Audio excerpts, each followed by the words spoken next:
पश्चिम बंगाल में आज टीएमसी के तीसरे कार्यकाल की आज पहली सालगिरह है। इसे लेकर सूबे में खूब जश्न मनाया जा रहा है। कार्यकर्ता खुशी से झूम रहे हैं, साथ ही एक दूसरे को बधाई भी दे रहे हैं। लेकिन ममता बनर्जी का फोकस अब बंगाल के बाद दूसरे राज्यों पर है, इसलिए उन्होंने राष्ट्रीय कार्यकारी समिति की बैठक बुलाई। तो इस एक साल में पार्टी ने क्या क्या उपलब्धियां हासिल की और अब क्या है पार्टी के सामने नई चुनौतियां, देखते हैं इस रिपोर्ट में।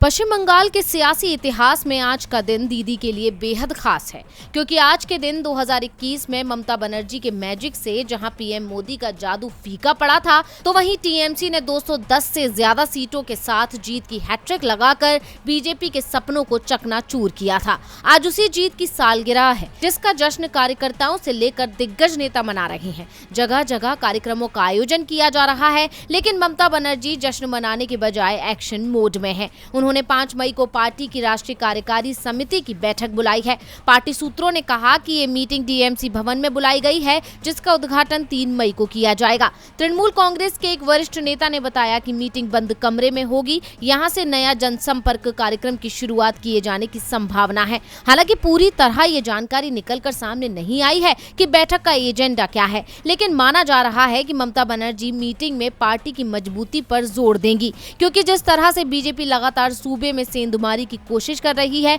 कानून व्यवस्था को मुद्दा बना रही है, उससे टीएमसी की छवि बिगड़ सकती है। इसलिए खुद सीएम ममता मोर्चा संभालेंगी। इसी के साथ कहा यह भी जा रहा है कि उनका फोकस बंगाल के अलावा दूसरे राज्यों पर भी है। जैसे पार्टी ने गोवा में हाथ आजमाया था, वैसे वो साल 2022 में होने वाले कई राज्यों के विधानसभा चुनाव में भी उतरना चाहती है। कहा जा रहा है कि गुजरात से लेकर हिमाचल और दूसरे चुनावों पर भी टीएमसी की नजर है। इसी के मद्देनजर ममता बनर्जी ने राष्ट्रीय कार्यकारी समिति की बैठक बुलाई है, जिसमें वो बीजेपी को हराने के प्लान पर भी चर्चा करेंगी। वैसे अभी तक बंगाल की राजनीति में ममता बनर्जी ने बीजेपी को पांव नहीं पसारने दिए हैं। विधानसभा चुनाव में करारी मात देने के बाद निकाय चुनाव से लेकर उपचुनाव में टीएमसी ने बीजेपी को सिर उठाने का मौका नहीं दिया। दीदी के इसी दम की वजह से दूसरे दल बेदम हो गए। अब देखना होगा कि आने वाले चुनाव में क्या ममता का जादू बरकरार रह पाता है या नहीं। डीवी लाइव की रिपोर्ट।